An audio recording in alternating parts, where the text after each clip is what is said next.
qui écoutez le podcast, j'ai un truc à te montrer dans cet épisode très spécial dédié à Dune. Monument littéraire, berceau de la science-fiction, réputé comme inadaptable, la saga Dune a tout de même été portée sur le petit et grand écran, pour le meilleur comme pour le pire. En passant par Jodorowsky et David Lynch avant de traiter les films de Villeneuve, je suis accompagnée aujourd'hui de Bastien. Bonjour. Bonjour Bastien, comment vas-tu? Ça va très bien. Est-ce que tu es prêt à en parler? Je suis prêt à duner. C'est bien. Et Arnold. Salut. Alors, est-ce que tu es prêt à duner toi aussi? Oui, mais pas sur celui de Jodorowsky. Bah, Ah, oui. parce que ouais, t'as pas vu le documentaire. Non, c'est pas grave, on va y passer Par rapport à toi. très rapidement. Donc déjà, je vais vous demander à chacun, c'est quoi votre rapport à Dune? Écoute, mon rapport à Dune, jusqu'à il y a 2 ans à peu près, j'en avais pas. Parce que j'avais vu aucun film, je m'étais jamais intéressé à l'univers plus que ça. J'avais jamais lu le bouquin. Et aujourd'hui, je dirais que j'en ai toujours pas. Ok. Parce pas de que rapport, après avoir vu 3 films Dune, dont on parlera,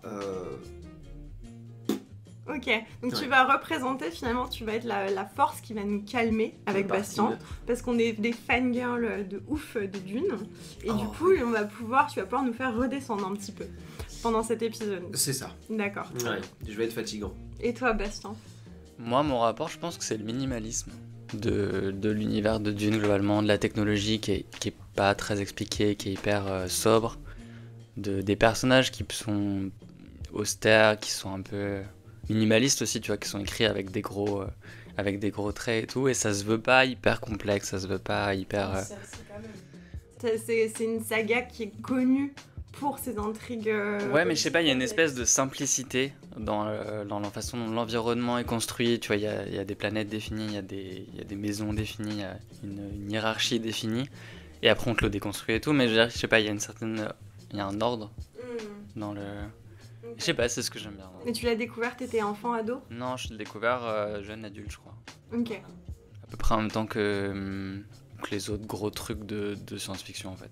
Ça a été dans le melting pot Star Wars, la guerre des mondes, toute la grosse découverte de la science-fiction, quoi, pour moi. Quand je me suis intéressé à ça. Ok.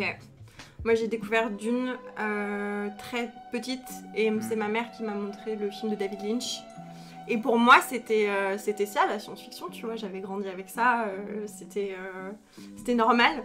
C'était Et, ton seul exemple de science-fiction? Non, elle m'a montré Star Wars aussi. Oui, forcément. Mais du coup, quand j'ai vu le film de Denis Villeneuve en 2021 au cinéma, ça a été un choc, et notamment un choc esthétique. Ah bah, c'était un gros switch de l'esthétique, des esthétiques précédentes, avec Jodorowsky et... Ouais, c'est ça, surtout par rapport à celui de Lynch, parce que c'est vraiment l'exact... C'est le chaos, le cartoon, C'est ça. Bon, on va... versus le calme et De toute façon, on va expliquer L'ennui. en long et en large. C'est bien, il faut que tu nous calmes. Donc déjà, on va pouvoir parler un petit peu du Dune qui n'a jamais existé, mais du film que voulait réaliser Jodorowsky. On a regardé le documentaire ensemble, Bastien. Ouais. Un grand moment.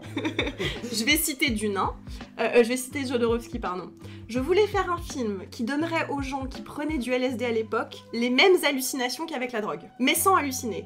Je voulais imiter le LSD, fabriquer les effets de la drogue. Le film allait changer la perception du public. Mes ambitions pour Dune étaient titanesques. Je voulais créer un prophète et changer l'esprit du monde entier.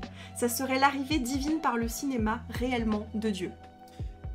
Est-ce qu'il est au courant que Stanley Kubrick l'a fait beaucoup mieux que lui dans 2001 l'Odyssée de l'espace? Ah, mais étant mégalo comme lui, à mon avis, il est au courant de rien d'autre à part lui, Jodorowsky. Bah écoute, je ne sais pas pour vous, mais avec ce simple pitch, je suis très content que ce film n'existe pas. Tant le choix de ces acteurs, de ces artistes... Il n'y avait pas de David Bowie?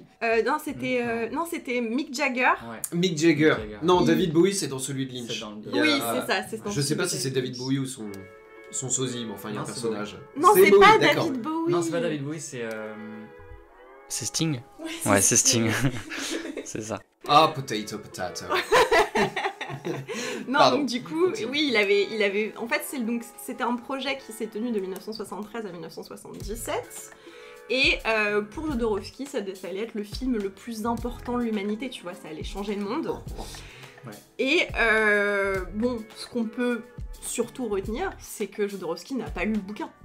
Non, c'est vrai, il a pas lu le livre. Alors, il l'a lu en 2 heures, je En crois. surface. Et après, il était en mode ouais, je vais réaliser ce film. Donc, il a réussi quand même Il en a eu l'idée.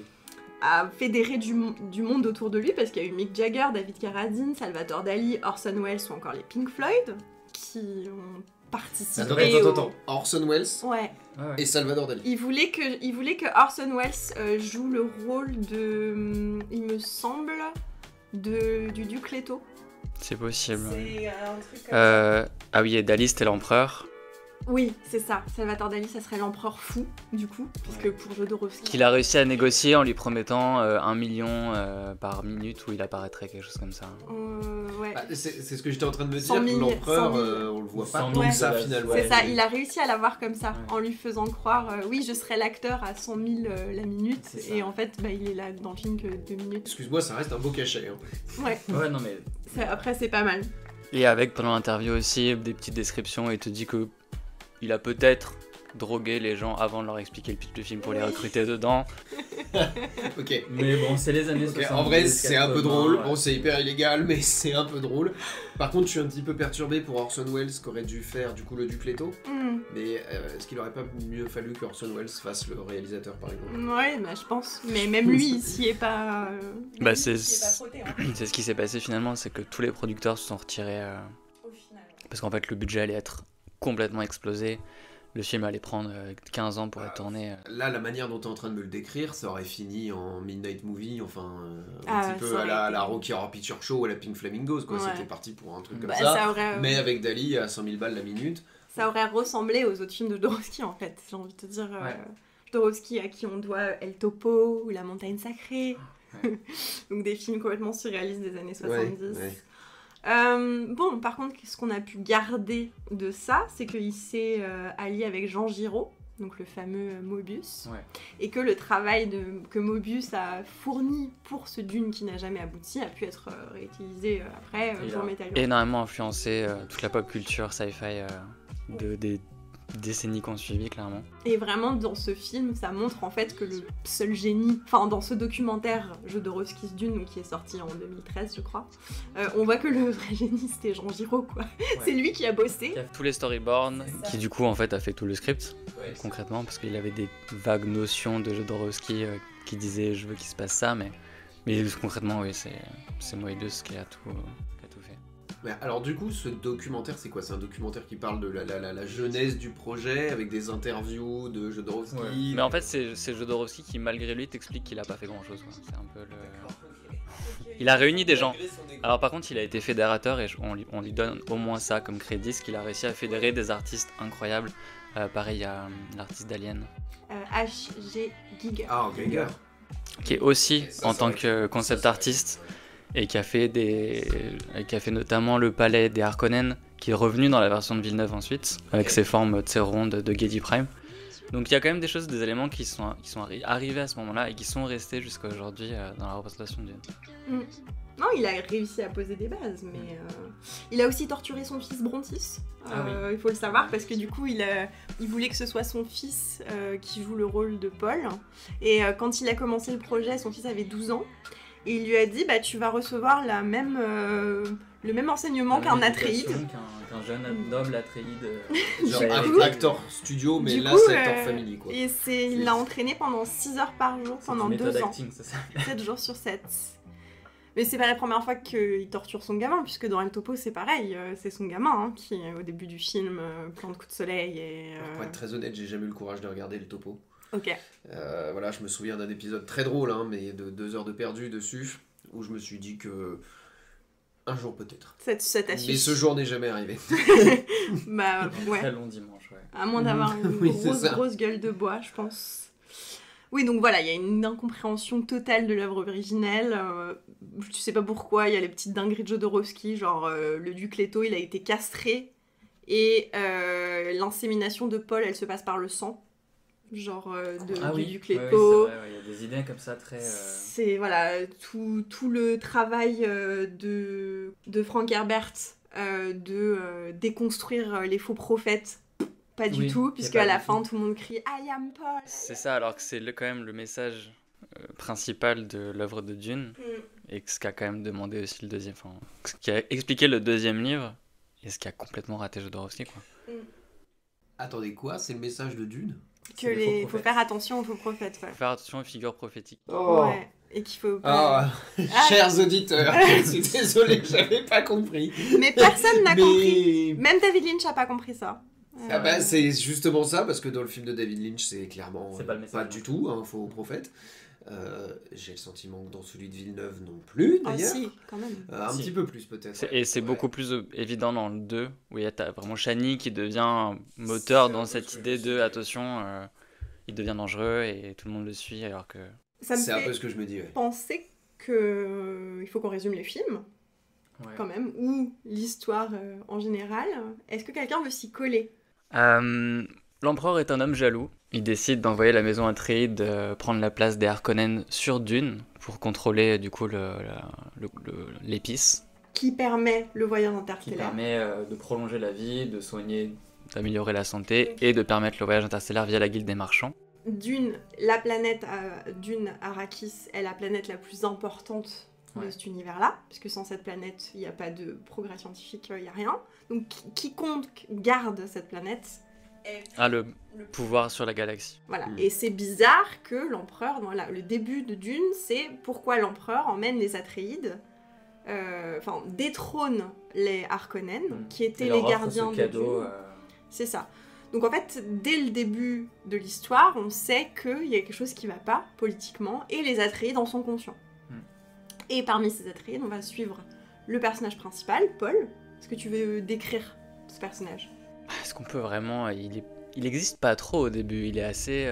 c'est un jeune prodige, il est extrêmement doué parce qu'il est entraîné par les meilleurs maîtres d'armes, de tactique, de tout ce qu'on veut de la galaxie, qui sont Duncan Idaho, Gurney Halleck. Ah oui, Gurney. Tufi Rawat, qui sont le top 3 des bestes, avec aussi le manta impérial, le médecin.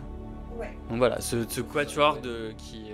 Sachant que dans le monde de Dune, il existe une espèce de entité rapprochée de la sorcellerie, que sont les Bene Gesserit, qui sont une faction uniquement de femmes, des guerrières extrêmement accomplies qui ont un contrôle total de leur corps, et que Paul n'aurait pas dû naître. Paul aurait dû être une fille, puisque les Bene Gesserit ont pour ordre de n'enfanter que des filles, parce qu'elles peuvent décider du sexe de leur futur enfant. Ouais, c'est un ordre séculaire qui en gros décide de petit à petit mener l'humanité dans un espèce de breeding programme où elles font des lignées de gens de plus en plus à même de mener l'humanité. Elles ont accès à ce qui s'appelle la mémoire génétique. Elles ont accès à toutes les mémoires de toutes les Bene Gesserit depuis des milliers d'années. Et Paul est donc l'enfant illégitime d'une Bene Gesserit et du duc Leto Atréide, sachant que, normalement, lorsqu'une Bene Gesserit enfante un garçon, il y a de fortes chances pour qu'il soit le Kwisatz Haderach. Donc, le Kwisatz Haderach, ça c'est le nom des Bene Gesserit. Les Fremen l'appellent le Lisan al-Gaïb, et en fait c'est l'élu. C'est celui qui va rabattre Sauver un peu les l'humanité. cartes, voilà, sauver l'humanité, rabattre les cartes. Pour les Fremen, donc les personnes qui habitent sur Arrakis, il va les libérer du joug de leur oppresseur. Il y a aussi une donnée environnementale où, donc du coup, la planète Arrakis est une planète de sable, c'est une planète sèche.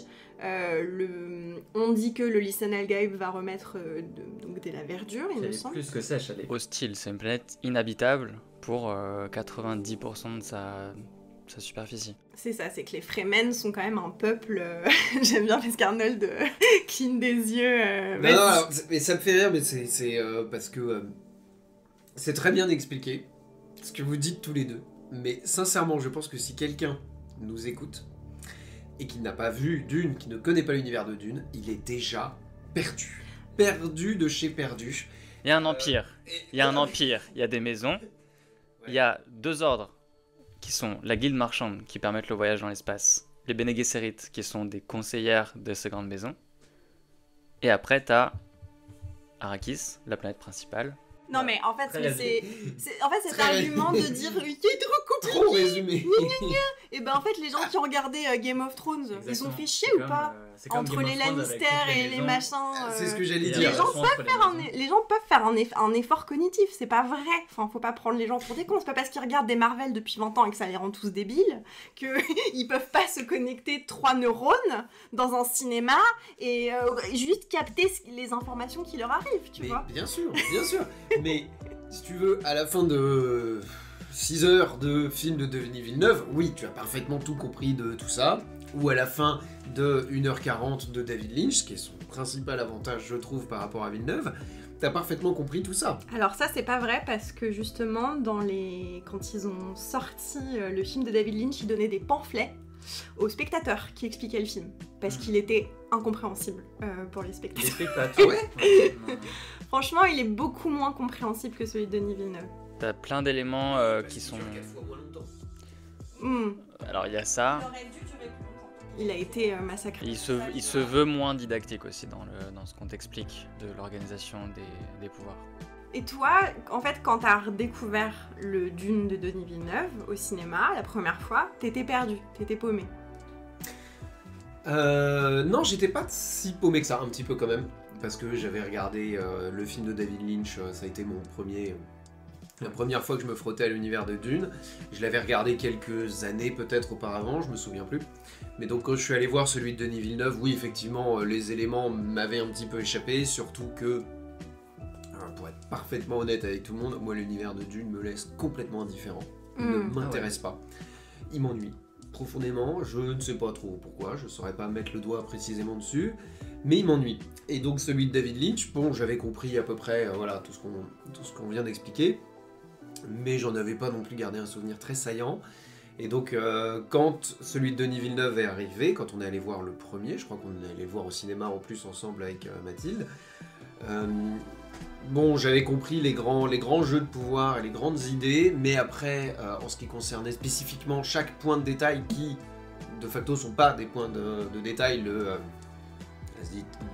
Les Bene Gesserit, les sorcières. ça oui, mais le nom de leur Le Kwisatz Haderach. Kwisatz Haderach, merci.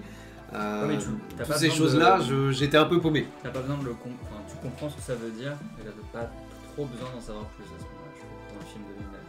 Tu vois, on comprend que c'est quelque chose qui est l'aboutissement d'un effort, et ça suffit. Oui, on le comprend, mais j'étais perdu parce que il y a un nombre incalculable de prophéties qui s'empilent les unes sur les autres. Alors il y a Kwisatz Haderach, après il y a Lisan Il y a al-Gaïb, beaucoup de- il y a un moment où il y a Muad'Dib aussi, alors qu'en fait Muad'Dib c'est une souris, mais en fait c'est aussi la prophétie de... Au bout d'un moment, je me suis dit, ok, dans ce monde, tout le monde est l'élu de quelqu'un d'autre. Il y a que des élus partout. Mais en fait, c'est le même C'est la même dont personne. on parle. Oui, bien sûr, mais j'ai trouvé ça presque un peu comique, tu vois. Hmm. C'est-à-dire que vraiment, dans le film de Denis Villeneuve, comme dans celui de Lynch, toutes les 10 minutes, il y a quelqu'un qui vient t'expliquer qu'ils attendent un élu, et que l'élu, ce sera lui, ou ce sera lui, ou ce sera lui. Enfin bref. Bah en fait, Pardon, c'est... c'est un peu décousu ce que je suis en Non, train de c'est dire. intéressant, mais moi je pense que c'est ce que j'aime aussi dans cet univers, c'est sa fausse austérité. Et le fait que ce soit difficile, entre guillemets, de rentrer dedans parce que t'as beaucoup de noms et parce que... Mais alors qu'en fait, c'est simple comme bonjour. Enfin, juste, tu mettrais la famille Martin c'est et la famille je sais pas quoi. Carotte, bah en fait. En fait, dans l'organisation, en fait, tu vois, la famille Atreides et la famille Harkonnen, qui sont donc les deux principaux acteurs quoi, de ce conflit, ils ont tous les deux un manta, donc un genre de super ordinateur humain qui leur sert de maître assassin, maître espion, etc. Ils ont tous les deux, du coup, le docteur Yue, qui est leur agent double, qui leur sert aussi de médecin de famille. Et donc, tu vois, il y a une organisation très stricte qui est reproduite de deux côtés. Donc, en fait, c'est pas très compliqué. Parce que c'est des miroirs, en fait. C'est des miroirs de valeurs et des miroirs de C'est de pas décision. très compliqué. Et pourtant, j'étais quand même paumé. On l'a un peu moins dans les films de Villeneuve et dans le film de Lynch, on a le miroir aussi entre Paul et le fils du baron, enfin le neveu du baron, Fedrota, où les deux sont pareils, des opposés extrêmes, genre c'est les meilleurs qui ont pu produire leur maison, mais il y en a un c'est un gros psychopathe, et l'autre c'est aussi un gros psychopathe, mais il se veut un peu gentil. On va même pas mentionner Fedrota. Ah si, ouais. Tu te rappelles pas de Sting? Ah oui, Dans son ah oui, petit slip. c'était Feu de Rota. Oui, si, je me souviens très bien de Il a un Sting. petit slip. Mais j'ai Un même slip pas encore capté huilé, que c'était Feu de Rota. Alors, pour le coup, dans celui de Villeneuve, c'est un personnage que j'ai bien aimé, Ah justement. ouais. Ça, c'est un truc que j'ai vraiment aimé. C'est pour ça que j'ai pas trop aimé ceux de Villeneuve. Je préférais ceux de Lynch. Mais là, j'ai regardé le deuxième que j'avais pas encore vu jusqu'à il y a quelques jours pour le podcast. J'ai un peu changé d'avis. Oh. Mais pas complètement non plus. Ok. Attention, pas complètement non plus, mais bah du coup ouais c'est plus clair. J'ai Ok. même pas capté que c'était lui. On a dit des noms très très savants, les Bene Gesserit, les Mentat, etc. Ce qu'il faut savoir, c'est que l'univers de Dune, c'est un univers post-apo Ouais, c'est post-apocalypse. de l'IA. Ouais. Et que toute intelligence artificielle, tout ce qui est lié à la robotique a été banni dans l'univers de Dune. Tout ce qui est automatisé, tout ce qui est... Et c'est pour ça notamment qu'ils se battent avec des lames, avec des couteaux. C'est qu'en fait ils se battent très très peu, notamment, alors il y a la technologie des boucliers, qui fait que c'est ça qui permet un peu, c'est le corps à corps qui va pouvoir te permettre de te rapprocher de ton ennemi et de le tuer. Mais tout ce qui va être relié de près ou de loin à la machine, c'est banni dans l'univers de Dune. Et ça, je trouve ça hyper intéressant. C'est ça, et d'où l'austérité visuelle qu'on est dans les films.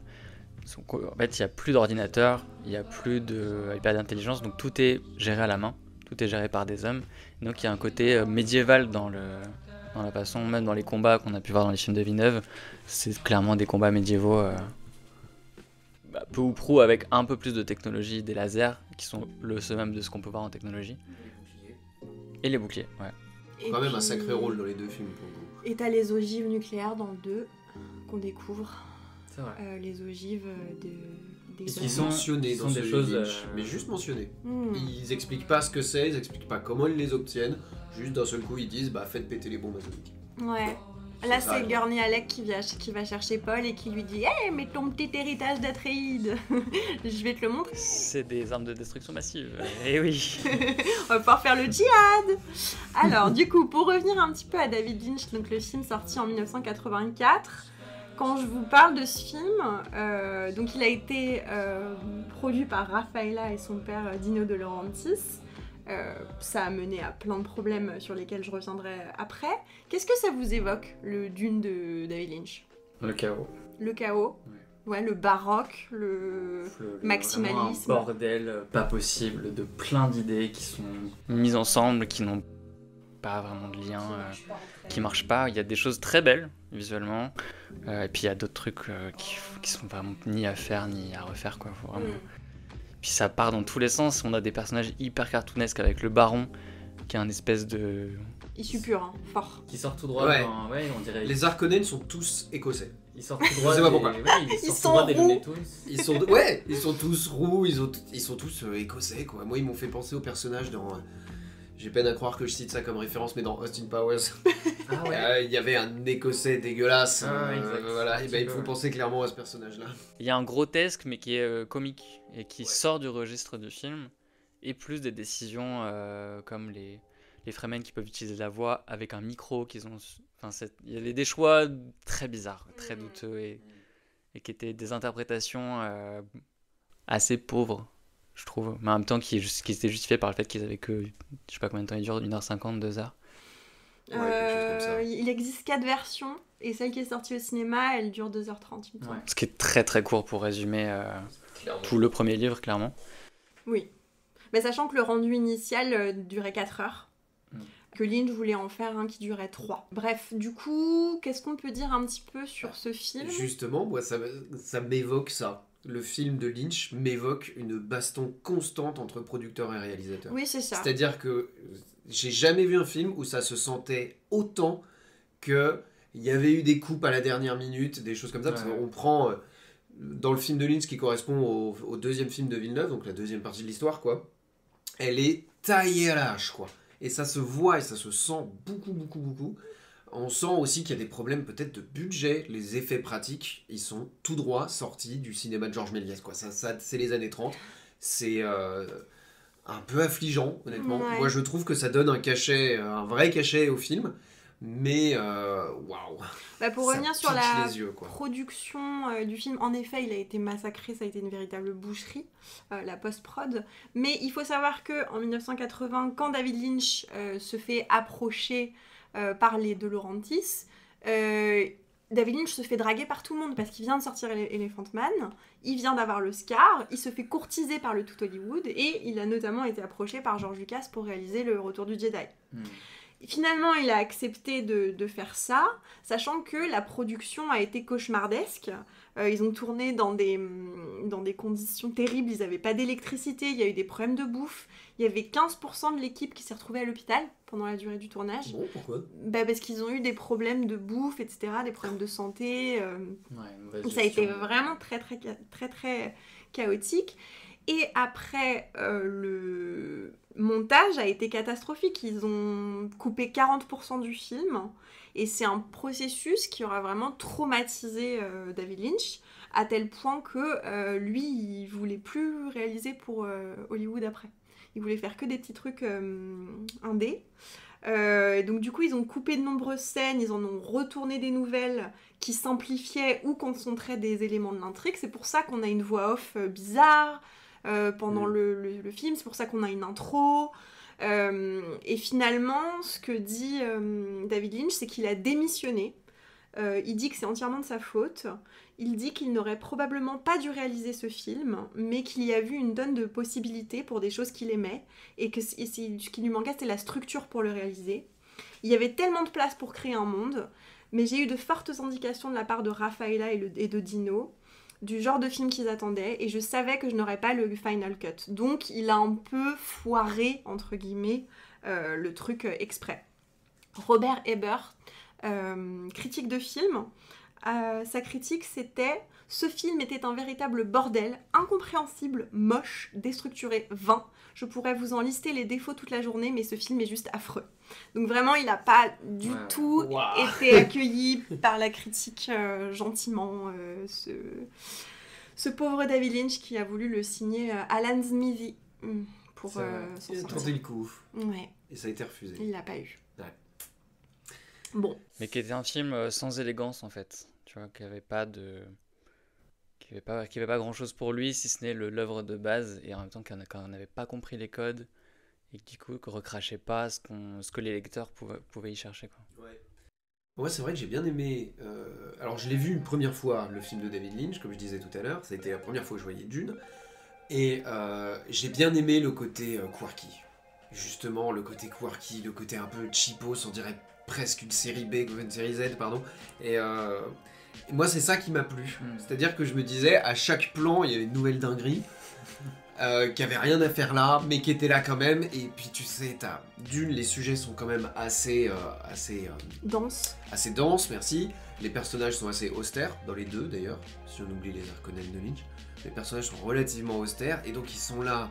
T'as tous tes personnages dead serious en train de faire des trucs hyper importants pour une prophétie auquel t'as rien compris, et qui pourtant sont en train de crier des insultes, et puis ça fait exploser des trucs avec une espèce de micro bizarre au niveau de la gorge, et ça n'a aucun sens. Et moi j'ai trouvé ça, j'ai bien aimé. C'est vrai que contrairement à celui de Villeneuve, celui-là il est très mélodramatique. Tu vois, il se prend pas au sérieux quoi, c'était très théâtral et en fait, c'est si. surréaliste. Il y a des éléments qui sont pris très au sérieux dans la version de Lynch.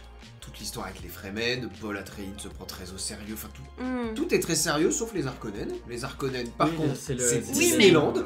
Et moi je trouve ça assez drôle, et puis ça fait vraiment un... Quand je dis qu'il se prend pas au sérieux, je pense que je fais plus appel à son côté très kitsch et très théâtral, notamment dans la manière des acteurs de dire leur dialogue. C'est pas du tout le même... Enfin après c'était les années 80, on jouait pas pareil. Il y avait des codes différents d'acting, mais c'est maximaliste, c'est ornemental, c'est baroque, même dans leur manière de jouer. C'est en excessif, fait. Tout est excessif, voilà, c'est ça. C'est très élaboré, quoi. Après, bon, j'ai quand même essayé de noter des points positifs. C'est qu'il y a beaucoup d'attention aux détails. Il a fait des choix, quand même. Tu retrouves une identité des endroits, c'est-à-dire que tu peux reconnaître quand t'es sur Arrakis, tu peux reconnaître quand t'es sur Caladan. Les décors sont bons. Voilà, les décors sont Les beaux. décors sont très sympas. Ils sont très très bons. C'est La très DA est esthétique. Ouais, voilà, c'est très esthétique. Bon, voilà, ça c'était les effets positifs. Ce qui est négatif, c'est que pareil, donc c'est ce qu'on a dit, hein, c'est que le rythme est rapide et compacté. Il a fallu condenser 4 heures de film en 2. Je trouve que ça a un intérêt.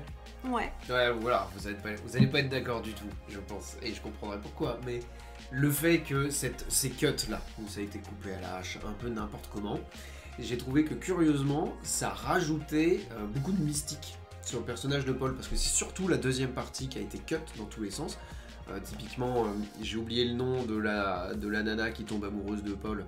Chani, merci. Chani, dans celui de Villeneuve, bon, bah, y a toute, on voit la relation se développer. Dans celui de Lynch, elle le rencontre, paf, elle est amoureuse. Et en fait, ça rajoute un côté mystique au personnage de Paul, et on sent que ça a été coupé à la hache, mais ça donne un résultat un peu aigre-doux. On se dit ok, mais d'un autre côté, c'est parce qu'il est tellement stylé. Kwisatz Haderach, Mouakdi, Mouzoul, bref, monsieur, j'ai 14 noms. Il est tellement stylé que la nana, dès qu'elle le rencontre, pouf, elle tombe amoureuse tout de suite. Ouais, d'un autre côté, t'as d'autres trucs qui arrivent. T'as la fille de Jessica qui a les yeux bleus et qui parle à l'âge de 1 an et demi. Le bébé, Alia. le bébé qui apparaît comme ça, pouf. Et voilà, et ça, on est. Pareil, ça donne un côté ouais. mystique. Voilà, on comprend rien. Mais ça allait, Rien du c'était moins bien. Ouais, non, c'était pas si top ça. Ouais, voilà. Et donc, il y a les deux côtés. Voilà, des fois, ça peut, je suis d'accord, ça peut surprendre, et en même temps, des fois, ça peut vraiment complètement décontenancer le spectateur, où il est juste perdu, il sait pas ce qui se passe, il sait pas pourquoi il y a tel personnage à l'écran. Je sais pas non plus pourquoi est-ce qu'ils prennent l'eau de vie, là, Ouais, espèce c'est de vrai. Bill Super. toxique de Shia Hulud. Et c'est très bien expliqué dans celui de Villeneuve. Là, d'un seul coup, il y a Paul, il se réveille, il se dit je vais aller me prendre un petit verre de poison. Et puis après, pouf, il gagne un nouveau nom et il devient encore un élu de quelqu'un d'autre. C'est très étrange. Et déjà dans la version de Villeneuve, donc, il prend son temps et c'est bien, il nous explique les choses, ou il nous explique pas, mais en tout cas on prend le temps de les voir. Donc c'est un film qui est lent, qui est calme, et il a ça pour lui. Et même là, il y a beaucoup d'éléments du livre qui sont coupés, et qui pour moi en tant que lecteur étaient hyper importants. Et je me suis dit, merde, même là, alors qu'il a 3 films, sûrement 3, pour réaliser le premier livre, bah même là il a décidé de faire des gros cuts sur la narration.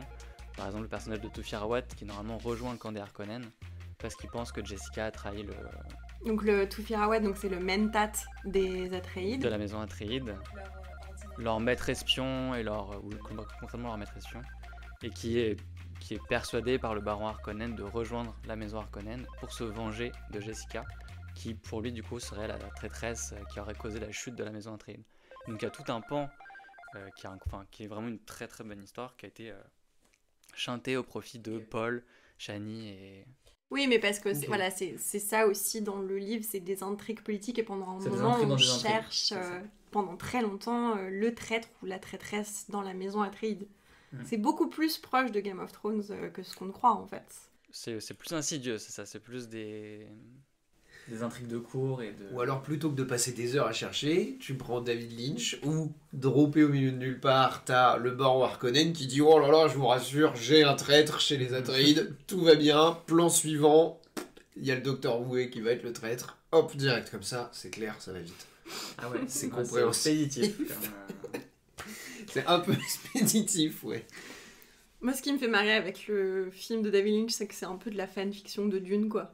Tu vois, genre, Ouais. il est... Une Il a fanfiction fait adolescente ça. de Dune, ouais. Voilà, il s'est opposé aux thèmes principaux de Frank Herbert, et notamment la méfiance à l'égard des figures de pouvoir charismatiques. C'est vrai que la narration de la fin qui dit « Muad'Dib apporterait l'amour et la paix Non mais c'est », vrai. genre tu peux C'est pas fou. être plus off-canon que Mais ça. en fait, c'est-à-dire qu'après avoir... Donc j'ai vu celui de Lynch, j'ai vu le deuxième de Villeneuve que j'ai jamais vu avant. Et vraiment, en regardant les deux, je me suis dit, attends, c'est le même bouquin? Parce que, enfin, il y a Ah quand bah non. même... C'est- Les deux fins c'est n'ont ça. absolument rien à voir, quoi. Et Villeneuve, lui, c'est clairement Paul, il apporte la mort, la guerre à travers toute la galaxie, des millions de morts, et c'est terrible, c'est quelque chose de terrible. Et Paul le sait, et en même temps, il sait que c'est nécessaire. Donc il y a ce côté où il peut pas s'échapper à son destin, alors que les autres, Lynch a pas trop, c'était pas trop l'idée, quoi. On était plus sûr, c'est super, on va faire la guerre. C'est trop bien. Même si à la fin de celui de Lynch, j'avoue, je sais pas très bien dire qui est gagnant. C'est pas vraiment les Fremen, c'est pas vraiment les Atreides, On c'est sait pas que vraiment les l'empereur Harkonnen. On sait que l'empereur perd, et encore. On verra par la suite dans le troisième. Mais c'est vrai que tout ce qui va être notamment des thèmes religieux, dans le David Lynch, ça n'apparaît pas. Ouais. En fait. Il y a très peu d'influence arabe, ne serait-ce que dans les designs, dans le choix des costumes, etc. C'est insinué, mais on n'est pas trop. On est plus sur du baroque, justement des costumes très théâtraux et qui sont pas du tout dans ce registre-là, même pour les Fremen. Même les combis des Fremen sont. Voilà, elles ont le mérite d'exister, mais il n'y a pas cette connotation des Touaregs qu'on se trouve dans les films de Villeneuve. Et donc on perd un peu de ces influences-là qui sont pourtant hyper présentes dans l'œuvre originale. Ouais. Bah, c'est tout l'inverse de celui de Villeneuve. Est-ce qu'on passe du coup à Dune 1 et Dune 2? Donc la première partie est sortie en 2021, la deuxième en 2024. Déjà, qu'est-ce que vous pensez de ces deux films? Allez, je me lance. Vous allez pas être d'accord. C'est beau. C'est très beau. Alors pourquoi c'est beau? Peut-être qu'on peut parler de pourquoi c'est beau aussi. Je saurais pas dire pourquoi. D'accord. Littéralement, vraiment. En fait, ça, c'est une critique que j'ai à faire à Villeneuve de manière plus générale. Mais en fait, Denis Villeneuve, je vois tous ses plans. Je vois une gestion de la lumière qui est Et il pose sa caméra. des décors qui sont top, exactement. La mise en scène est parfaite, mais y a rien. Y a pas ce petit truc. Y a pas ce truc qui fait que je retiens un plan. Alors, en venant ici, par exemple, je me suis demandé, tiens, est-ce qu'il y a une scène, un plan, particulièrement une séquence que j'ai vraiment en tête des films de Villeneuve, et rien. Je ne sais pas pourquoi. En fait, Villeneuve ne me parle pas. Ça correspond pas à ton goût, ça vient pas générer chez toi un choc esthétique. Ouais, mais j'arrive pas à savoir pourquoi. Parce que je constate objectivement que c'est très beau, et que c'est très bien fait, mais ça ne me parle pas. Il n'y a aucune réponse émotionnelle de ma part, et c'est applicable aussi à l'autre film avec les réplicants, j'ai oublié son nom. Là. Non, on a tous envie de dire Cyberpunk, mais c'est pas ça, Blade Runner 2049, merci. Où j'ai eu exactement la même non-réaction émotionnelle à son film, alors que c'est très beau, et je le constate, et je le sais. Mais... En termes de couleur, il te met des claques, pas possible. Bah pas à moi. Okay. Moi je les esquive toutes, les claques de Villeneuve, et donc c'est pour ça aussi que j'ai eu du mal avec les films de Villeneuve, ou même avec Dune de manière un peu plus générale. Je vous ai dit, moi l'histoire de Dune ne m'intéresse pas, voilà. Et j'ai aucune réponse émotionnelle au cinéma de Villeneuve de manière générale, donc j'ai trouvé ça très plat. Contemplation, c'est pas un truc. Ça marche pas. J'aime beaucoup la contemplation. Ouais. Si tu veux, j'adore du Tarkovsky par exemple. J'ai adoré ça. Je peux regarder Stalker 3 fois par semaine, je kiffe. Mais avec Villeneuve, ça ne marche pas. Je sais même pas pourquoi, à vrai dire, moi-même. Pourtant, je me pose la question, mais ça marche pas. Et donc, tu mets un réalisateur qui est très bon, mais où moi, aucune émotion, plus une histoire qui m'intéresse pas, ça donne un film qui m'ennuie et qui est très long. Très très long. Même si pour raconter cette histoire-là, c'est court. Mais voilà. Donc, moi, c'est un film qui m'ennuie. Même si je reconnais tout à fait sa qualité objective. Les deux t'ont autant ennuyé, le premier et le deuxième? Le deuxième un peu moins. D'accord. Le deuxième un peu moins. Bah je pense, tu vois, c'est peut-être dû au fait que Villeneuve, il a souvent des personnages principaux qui sont assez désincarnés. Tu vois, dans Blade Runner, il a ce policier qui est hyper neutre, hyper en arrière, qui est toujours dans l'observation, toujours un peu à subir les réactions des autres qui sont humains. Presque placide. Ouais, dans Arrival, c'est pareil, on a une femme qui est pareil, hyper en retrait, qui est hyper coupée de ses émotions, et donc on a des personnages, tu vois, qui ressentent peu les choses. Et dans le Dune 2, on a Paul qui commence à ressentir plus vivement et qui exprime plus, et qui joue beaucoup mieux aussi. Et du coup là, on ressent peut-être plus les choses activement. Moi j'ai adoré justement, et c'est pour ça aussi que le 2 m'a fait un petit peu changer d'avis, c'est exactement ce que tu disais, où Paul devient humain. Je sais pas comment dire, mais d'un seul coup il se met à avoir des émotions, il se met à avoir de la colère, il se met à avoir de la tristesse. Et là, d'un seul coup, je me suis dit, ah ok, et là il y a quelque chose. Là je m'identifie un peu au personnage, quoi. C'est vrai que c'est désaffectivé, en tout cas, le cinéma de Denis Villeneuve, c'est du cinéma froid. C'est clinique. C'est comme David Fincher, c'est comme Christopher Nolan. Mais moi, la première fois que je l'ai vu, ça a été claque sur claque sur claque sur claque, à tel point que je suis retournée le voir le soir même au cinéma, le lendemain. Tellement j'avais besoin de revivre ça. Et c'est ça qui est fou, je trouve, c'est que chez deux personnes, alors que pour autant on a des goûts On a similaires, des goûts assez similaires. et ben là ça n'a pas du tout pris pareil. Peut-être qu'on va parler de cette... de à quoi ça ressemble visuellement. On va essayer un petit peu de définir ce qui caractérise l'univers visuel de Dune. Tu dirais que c'est quoi toi, Bastien? Beaucoup de plans d'ensemble, beaucoup de minimalisme à l'écran. C'est très sobre. On a des éléments de décor, d'architecture, des costumes, etc. qui sont hyper sobres en fait. Il y a peu d'éléments. Technologie, pareil, hyper sobre. On a les ornithoptères, on a... C'est épuré, voilà, il n'y a pas grand chose, on ne donne pas grand chose, et en même temps on comprend la fonction des choses, on la devine et on ne te l'explique pas, c'est quelque chose que j'aime beaucoup, dans Dune comme dans Star Wars, comme dans d'autres univers, mais vraiment dans Dune je trouve que c'est sa force, c'est qu'on ne t'explique pas grand chose, on te dit juste... Ça passe beaucoup par le sound design je trouve. Ouais. Les choses futuristiques font le bruit des choses d'aujourd'hui, donc on laser identifie tout de suite la fonction. Le laser de lumière qui perce les murs, on n'a pas besoin de te dire ce que c'est, on comprend tout de suite, on comprend comment ça marche. L'orthoptère qui fait un bruit d'hélicoptère, C'est ça. tout de suite on comprend. Et non, et donc il y a des choses, c'est très efficace en fait. Je trouve que et on voit dans sa filmographie Villeneuve qu'il gagne de plus en plus en efficacité dans ses plans, dans ce qu'il veut transmettre. Et là, on est vraiment dans une efficacité maximale où on peut se permettre avec peu d'éléments de te donner le maximum d'impact du bruit, enfin juste le bruit de la lame sur le bouclier que porte Paul, incroyable. Le sound design est absolument fantastique dans le film. Et la musique aussi porte beaucoup. La musique aussi. Je pense que la musique de Dune a fait plus de 50% du film clairement parce que... C'est une des rares choses sur lesquelles j'ai une réponse émotionnelle, c'était la musique. Pour le coup, c'est Et là, tu sens qu'il y a une c'est synergie, onirique, mais ça reste grandiose en même temps. Il y a un truc, ça marche trop bien. Hans Non, ça Zimmer marche a très passé bien. du temps dans un désert tout seul pendant une semaine pour entendre tous les sons du désert et pour pouvoir les refaire et les incorporer dans la BO après. Puis des interviews, on sent que c'est son projet d'amour, quoi. Il y a une relation complètement obsessionnelle où il a créé des instruments, il a recruté des gens pour créer des instruments. Enfin, vraiment, c'est son projet. Il fallait que ce soit lui qui le fasse. Villeneuve lui disait, là j'en peux plus, il arrête pas de m'envoyer des sons tout le temps. Et je lui ai dit, c'est bon, le film est fini, on peut arrêter là. Non, C'est-à-dire que vraiment, même après avoir Ouais. cuté le film, fait le montage, machin, le truc, il y avait encore Zimmer qui était Et à fond dessus. Et tu sens qu'il y a vraiment un amour pour la production autour des musiques du film. Ah, mais écoute, ça me fait un peu changer d'avis sur Hans Zimmer, parce que Hans Zimmer, moi j'ai toujours... C'est j'ai jamais répétitif. trop aimé, quoi. C'est toujours un peu le même style, si tu veux, c'est un peu comme du Silvestri, quoi. Où c'est très bien, mais c'est toujours pareil, il n'y a aucune range, quoi. Donc là, ça me fait un petit peu changer d'avis sur le bonhomme, j'avoue.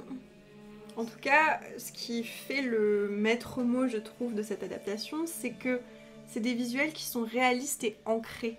Genre, tu crois fondamentalement, moi les vaisseaux spatiaux, pardon, j'y crois, les maisons, j'y crois, enfin, comment dire, l'architecture, elle est presque brutaliste, enfin, Ouais, c'est très, très massif, c'est... Carrément. Enfin voilà, et à côté de ça, t'as aussi un sens, je trouve, dans les films de Denis Villeneuve, des échelles.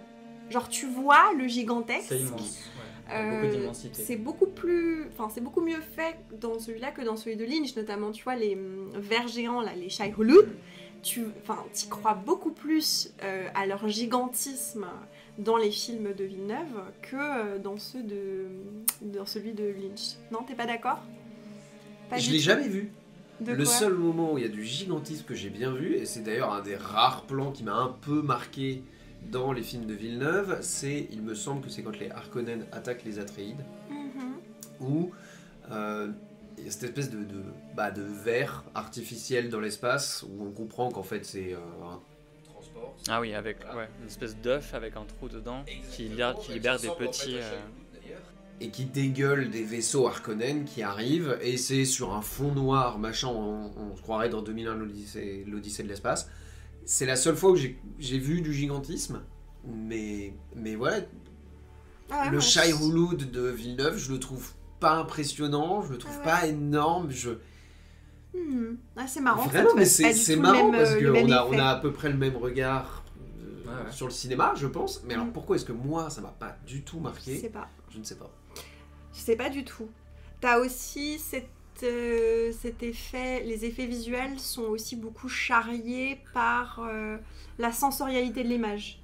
et notamment de Arrakis. T'as le sable, la chaleur, la poussière. Enfin, c'est vrai que t'as de la poussière sur 50% des des plans, tu vois. Et du coup, ça a un côté un peu immersif. T'as l'impression d'être avec eux et de devoir tousser du sable. Tu vois ce que je veux dire? Il y a ce côté très très immersif. Tout est sale en fait, sur Dune. Ouais, t'as pas ce ressenti-là non plus. Mais non, mais c'est curieux. Moi, si tu veux, c'est très mystérieux. Tout le sable, tout machin, moi j'ai toujours trouvé que le désert était très propre, que les gens dedans étaient très propres.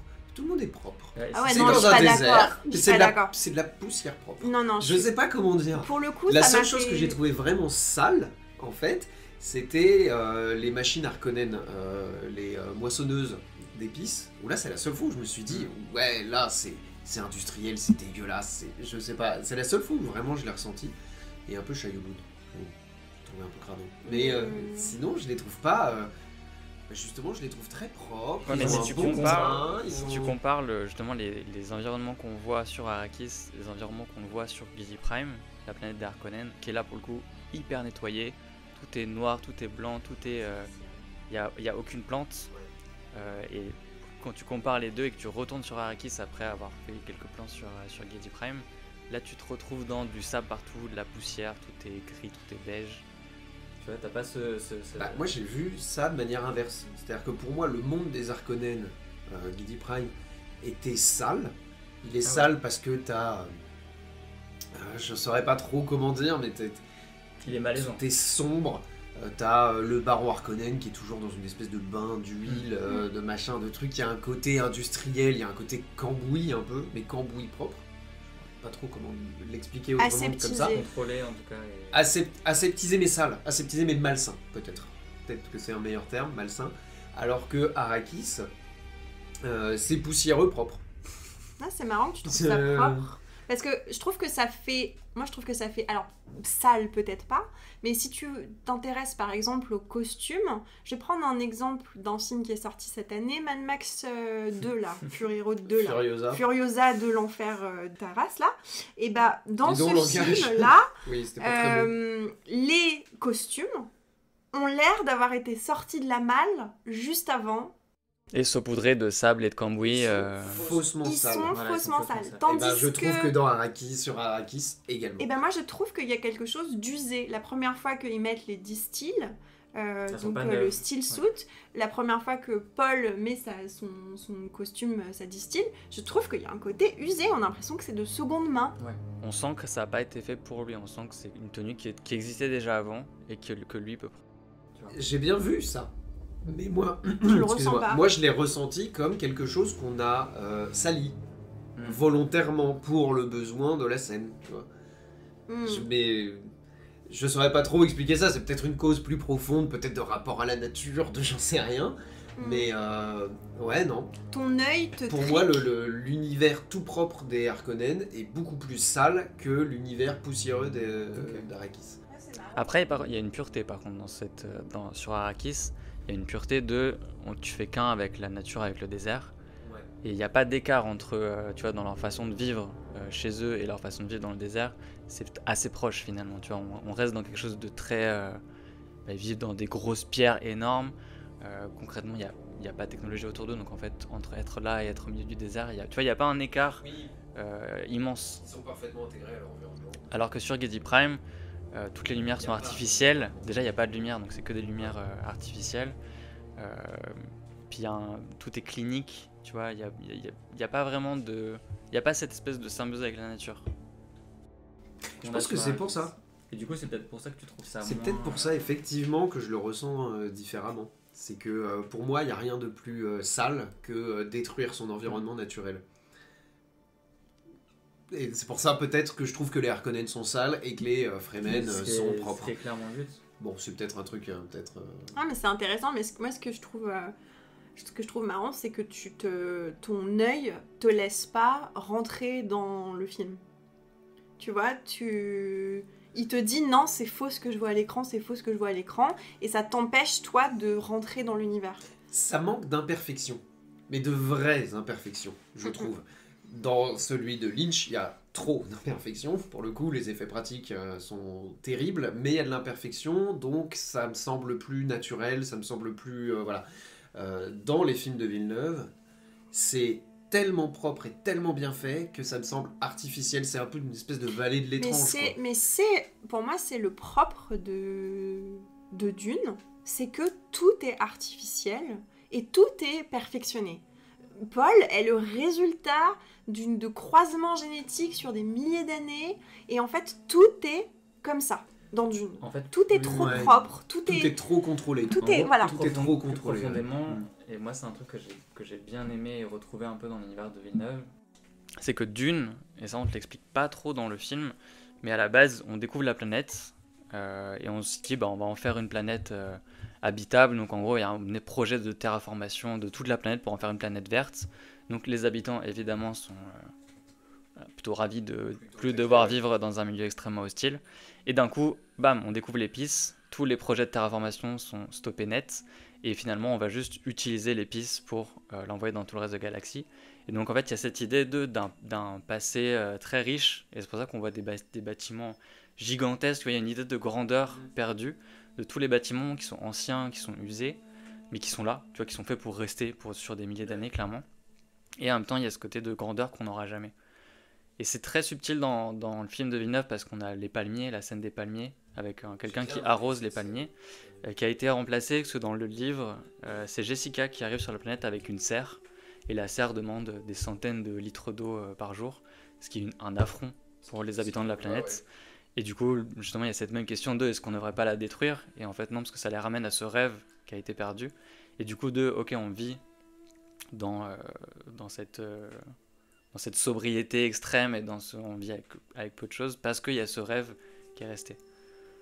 Ok, il faut peut-être qu'en fait juste je lise le bouquin Dune, parce que je disais depuis tout à l'heure que j'aime pas Dune, mais en fait ça c'est ce genre de... J'aime beaucoup ce genre d'interprétation. Peut-être le bouquin j'adorerais. Ouais, je crois vraiment. Ouais, écoute, il faut déjà que je finisse de lire Le Problème à 3 corps, c'est long. Une saga de science-fiction à la fois. Non, mais en tout cas, ouais, moi je trouve ça assez fou que ça te fasse rien, genre zéro réaction émotionnelle. Mais moi aussi je trouve ça assez fou. Mais vous, vraiment, il y a... Ouais, parce que si même, vous devez sortir là du tac au tac, une scène, ou une séquence, ou une mise en scène, un plan, quoi que ce soit qui vous a vraiment marqué et qui est imprimé dans votre crâne. Quand les envoyés de l'empereur arrivent sur Caladan au tout début du film, toute cette séquence de Paul qui regarde dans l'air, le tapis qui se déroule. Ouais, tout. Vraiment, tout Caladan, je sais pas, les envoyés de l'empereur qui arrivent avec leurs costumes, avec leurs espèces de... Genre quand ils déroulent le manuscrit, tout, les Sardaukar. Là, ouais, la scène des Sardaukar, le chant guttural, les sacrifices qui sont suggérés, on n'explique pas du tout ce qui se passe. On n'explique pas du tout ce qu'est d'ailleurs on explique vite fait ce qu'est cette armée, qui sont donc les... Voilà, que le point armé de l'empereur qui permet de garder sous son joug toutes les maisons. On n'explique pas du tout que c'est une planète prison et que les gens sont élevés, embrigadés pour devenir des serviteurs de l'empereur. Et que c'est les meilleurs combattants de la galaxie parce que justement, ils sont élevés et reproduits pour faire ça. Moi, ce qui me fait trop rire, c'est que t'as vraiment une scale de les meilleurs combattants de la galaxie. Donc au début, on te dit c'est les Atreides. Et après, on est en mode ta-ta-ta, non, c'est les Sardaukar. Et à la fin, c'est même pas les Sardaukar, c'est les Fremen qui sont encore au-dessus. Et t'es en mode, mais qui sont les meilleurs en fait ? Arrêtez de dire que tout le monde, c'est les meilleurs. Ceux qui sont justes sont les meilleurs. Et ceci dit, pour revenir à la scène dont tu parlais à l'instant, j'ai trouvé que cette scène, donc avec l'empereur qui arrive pour venir voir les Atreides, pour faire toute une espèce de cérémonie de on te passe la planète et machin. Celle-là, par contre, moi, elle m'a marqué, pas du tout pour son esthétique, son implication émotionnelle, tout ça, je m'en fichais. En tout cas, j'étais pas sensible. Mais par contre, d'un point de vue narration environnementale, j'ai trouvé que cette scène, c'était une putain de masterpiece. Parce que on comprend la déliquescence de l'Empire via cette scène-là. Parce que t'as les Atreides, donc qui ont l'air d'être en tout point une famille parfaitement respectable, très proche de l'empereur, machin, tout ça. Et ils sont en train de se dire oh là là, pourquoi est-ce qu'on fait ça ? Oh, on s'en fout de la cérémonie. Et puis ils sont là, ils sont pressés, ils doivent gérer, tu sais, leur arrivée sur Arrakis, ils doivent gérer plein de choses. Et en même temps, ils sont bloqués là-dedans parce qu'il faut faire ce vieux truc débile de cérémonie. C'est presque s'ils sont pas en train de souffler du nez, quoi. Et ça, par contre, j'ai trouvé que c'était une excellente narration environnementale pour la déliquescence de l'Empire et la perte de respect, d'autorité de l'empereur sur les autres familles. Après, j'ai pas lu le bouquin, donc peut-être que je me Bah, trompe, et puis- mais moi je l'ai vécu comme ça tout de suite. Ce qui est intéressant, c'est qu'ils sont pas intéressés par l'épice, par le contrôle de l'épice. Alors que la famille Harkonnen sont obsédés par le contrôle de l'épice et par la richesse que ça engendre. Et le pouvoir que ça engendre aussi. Alors que la famille Atreides, vraiment, s'en fout. Enfin, ils en dépendent comme toutes les grandes maisons, mais par contre, ils n'ont pas plus d'intérêt que ça à avoir des pièces dans ce manège. C'est peut-être pour ça d'ailleurs qu'ils sont populaires et qu'ils deviennent donc un problème pour Exactement. l'empereur, c'est... ouais. Pareil, Ouais, c'est vrai, dans j'avais pas cette pensé. narration un peu environnementale, t'as l'arrivée des Bene Gesserit, pareil, sur Caladan, Avec la mère, où t'as des chants de sorcières ultra aigus, ultra inquiétantes. Dans la nuit noire, tu vois que les lumières du vaisseau sous la pluie battante, tu vois des silhouettes encapuchonnées qui traversent les ténèbres, enfin, genre, je sais pas, moi ça marche quoi, visuellement, je suis emportée, je suis là, j'ai des frissons, C'est tout propre. j'y suis quoi. C'est tout Mm. propre, c'est parfait. Ouais, mais c'est le propre de Dune, c'est que tout est parfait, tout est perfectionné, et que t'as plus de Tout a place été raffiné en fait. pour la spontanéité, tout est Tout- déjà écrit. Tout est artificiel, Voilà. tout est Ouais. parfait. Exactement. Et j'aurais aimé qu'Arrakis ne soit pas artificiel et parfaite. Mais c'est- Et dans Dans dans l'idée- le film de Villeneuve, Arrakis est parfaite. Mais dans la philosophie, pas ça. dans la façon dont l'univers s'est construit, le destin d'Arrakis, il est déjà décidé en fait. Il y a pas de... Tout est déjà... Sa création, sa découverte, ce qu'on a été fait, tout est artificiel. Enfin, et du coup, je comprends que tes sentiments, en même temps, c'est aussi l'intention, clairement, c'est justement de te dire, cette planète-là, elle a été laissée en partie sauvage, mais même ça, c'est un choix, en fait. C'est pas qu'on l'a laissé être un hasard hostile, c'est qu'on a laissé ça parce qu'on peut l'utiliser. Ça, c'est vrai, oui. Non, mais c'est bien, ça me fait relativiser Tout est beaucoup de contrôlé, choses sur l'univers de Dune. Mais moi, la scène qui m'a marqué, c'est la scène de l'arène sur Giedi Prime, où d'un coup, on passe en noir et blanc. Et c'est en ultraviolet en plus, C'est c'est vrai, en c'est infrarouge. C'est en... Ouais, je ça a sais plus été quel c'est filmé, ça. Ça a été filmé avec, du coup, la lumière, le traitement de la lumière est très particulier. Et la transition se fait, vraiment, on remarque pas tout de suite qu'on est passé en noir et blanc.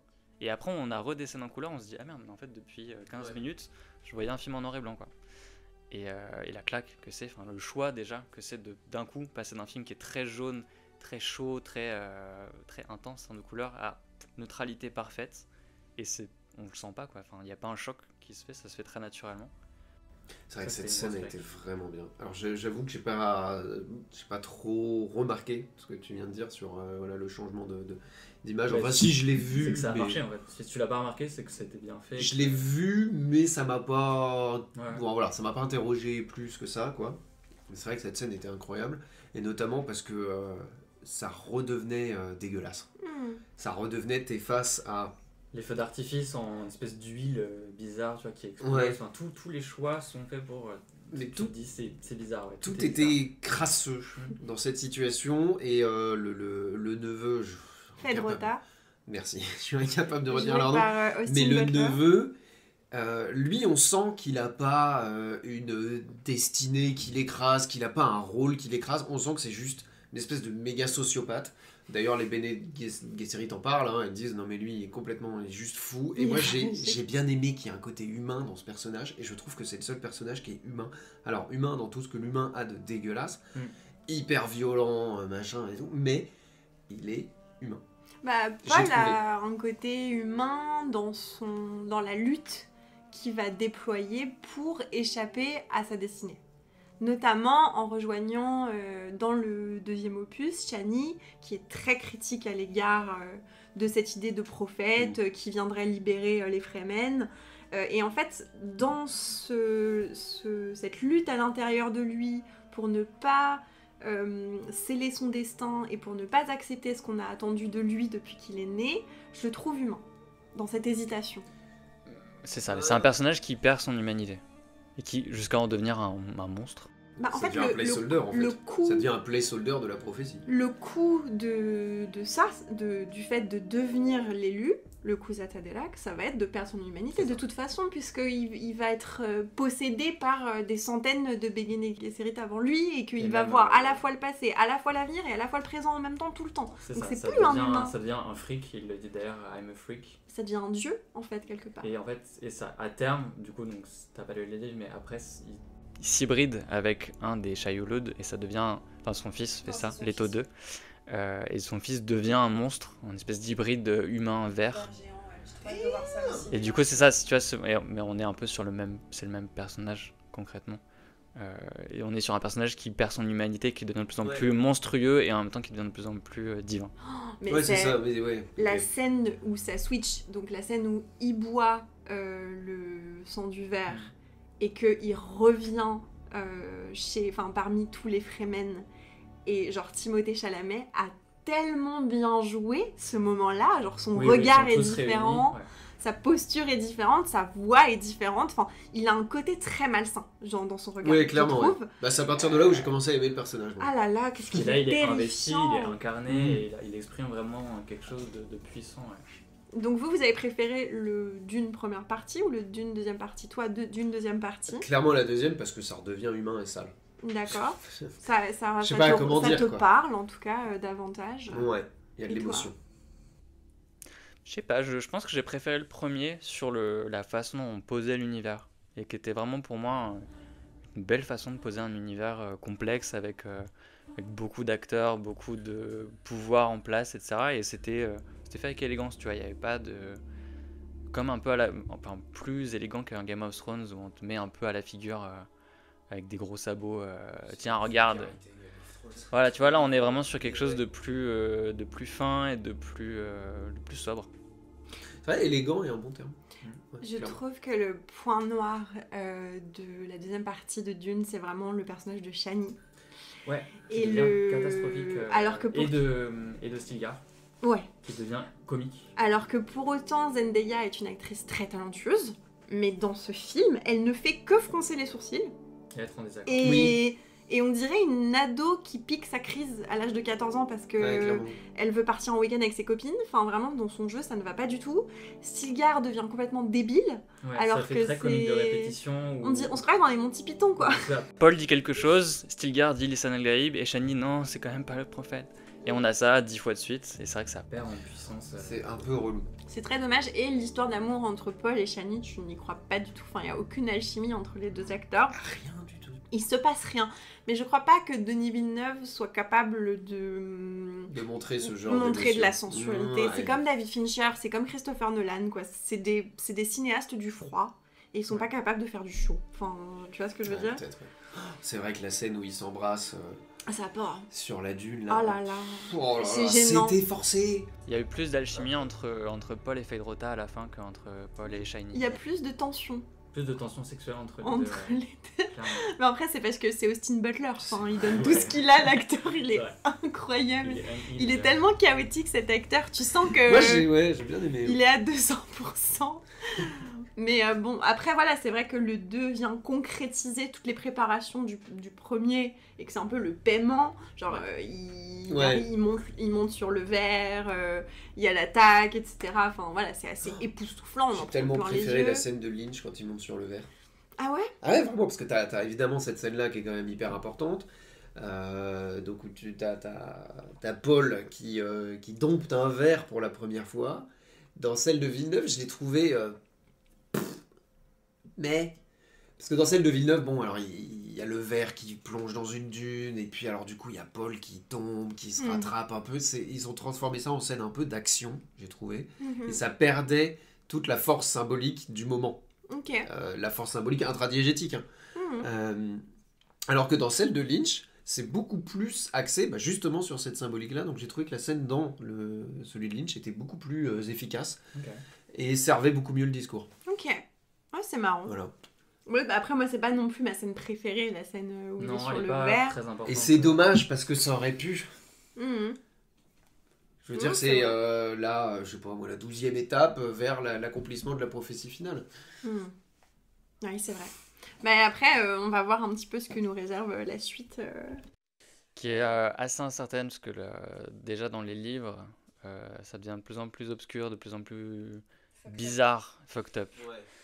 T'as 14 milliards de clones de Duncan Idaho. Voilà, il y a Duncan Idaho, donc il y a une maison Bene Gesserit qui est spécialisée dans le clonage, qui décide de cloner Duncan Idaho en boucle pour buter Leto 2, le fils de Paul. Hybride, Shai-Hulud, C'est ça. Zul, Muad'Dib, Et donc, Zadok. et ce Duncan Idaho a les mémoires de tous les précédents Duncan Idaho. Enfin bref, ça devient très compliqué, et donc je sais pas comment il va faire pour en faire un film, parce que c'est très chaotique. Écoute, je sais pas, mais je lui souhaite bonne chance. Ça, l'hybridation de Leto 2 en ver des sables, aussi, qui va être un petit challenge. Et il y a plein de choses, il y a plein d'éléments comme ça qui sont étranges. On va avoir le retour de Alia, du coup, la sœur de Paul, qu'on C'est voit vrai. très brièvement, Plus grande.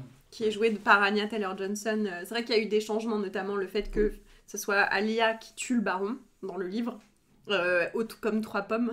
C'est vrai. Parce qu'en fait, ah oui, mais ça c'est génial dans le 2. Jessica qui parle à son fœtus pendant tout le film. C'est super comme Et qui idée. écoute ses conseils. Mais c'est génial. Non mais moi j'étais à fond. Enfin, et vraiment le jeu de cette actrice, donc de Rebecca Ferguson, qui franchement dans le premier elle était un peu chiante à chouiner tout le Ouais, temps. t'es pas top. Ouais. Là, elle devient vraiment terrifiante pour le coup. Et elle est tout le temps là à comploter avec son bidon en mode non mais non on va pas Et faire ça. Ah, moi j'ai Ça adoré ça. J'ai Ça adoré. Ouais. Ça devient vraiment une araignée qui tisse sa toile et qui Ouais. devient hostile, néfaste. Enfin, tu vois, elle plonge à fond dans le je vais contrôler les gens et ça va se passer comme je veux. Et parce qu'on comprend que les Bene Gesserit, partout dans l'univers, ont mis leurs pions pour faire du lavage de cerveau en masse. Donc Ouais. même les Fremen, dans les endroits les plus reculés d'Arrakis, qui est déjà une planète inhabitable, mais encore plus inhabitable, même eux savent que Millicent Elgape va arriver, tu vois. Donc c'est facile, elle a juste à raviver un petit peu cette flamme. Et voilà, c'est hyper bien foutu de ce Ouais. côté-là. Mais en fait, Bastien, il faut que je fasse plus de podcasts avec Bastien parce que en fait, Bastien, il arrive à trouver toujours pile poil le bon mot. Il va sur ce que je ressentais sur le truc. Araignée, c'était le bon mot. Ouais. Élégance, c'était le bon mot. Non mais il est très éloquent. Tu ce es très garçon. doué avec les mots. Non, mais parce Bastien. que je pense que j'ai senti, tu vois, le côté. Clinique est propre, je l'ai aussi un peu senti. Ça m'a pas empêché de profiter de l'œuvre et de rentrer dedans, mais je l'ai senti un peu aussi, tu vois. Et je pense que je l'avais aussi senti dans Blade Runner, je l'avais aussi senti dans d'autres films de Villeneuve. Et je m'étais dit, ouais, c'est vrai qu'il filme de loin. Les trucs de tendresse, c'est toujours très. Il y a plus de tendresse entre Wall-E et Eve que. Largement. C'est entre deux acteurs qui sont fous amoureux chez Villeneuve, quoi. Déjà, tu peux pas prendre la plus belle histoire d'amour de l'histoire du cinéma pour la comparer avec le Non, truc mais c'est des gênant robots, dans tu le vois, c'est sable. des là. robots qui s'aiment. Il y a quand même plus d'émotions que. Ah, ça marche si bien. J'aime beaucoup Wally. C'est vrai. Ok, est-ce que vous avez quelque chose à rajouter sur la saga Dune? Oui, entre le visionnage de tous les films Dune, j'ai regardé pour la première fois de ma vie Cars. Et j'ai trop kiffé. Ok, C'est pas très bon, mais j'ai trop kiffé. ça m'étonne pas en même temps, c'est Voilà, un film et, d'animation avec j'ai- des voitures. Ouais. Et j'ai un peu hâte de voir le 3 quand même. De toute façon, tant que Denis Villeneuve existera, je continuerai à aller voir ses films pour essayer d'y trouver quelque chose, parce qu'il y a quelque chose. Bah, Il oui, faut t'as que je quand le même aimé Premier Contact, Enemy, Ah, adoré. Prisoners. Je me souviens même plus de cela. Ok, Mais par contre, Premier Contact, ouais. ok. Il va y avoir une série aussi HBO Ouais, d'une sur les Bene prophétie. Gesserit. J'ai un petit peu peur. Ça va, voilà, on verra ce Ouais. que ça donne. Comme toutes les séries adaptées d'un film à succès, il y a des chances que ça soit pas terrible. Clairement. Mais l'œuvre de base est quand même assez costaud. Donc, Bien écoutez, merci à vous de nous avoir écoutés jusqu'ici. J'espère que vos questions à propos de la saga Dune auront été répondues. C'est une phrase qui n'a pas de sens et qui n'est pas française. Non, et puis on sait très bien que ce podcast va soulever plus de questions que de réponses. C'est parce que c'est Dune. La seule personne qui l'écoute et qui est ma mère. Ok, bonne soirée à vous et merci pour votre écoute. Salut à tout le monde. bientôt. ouais.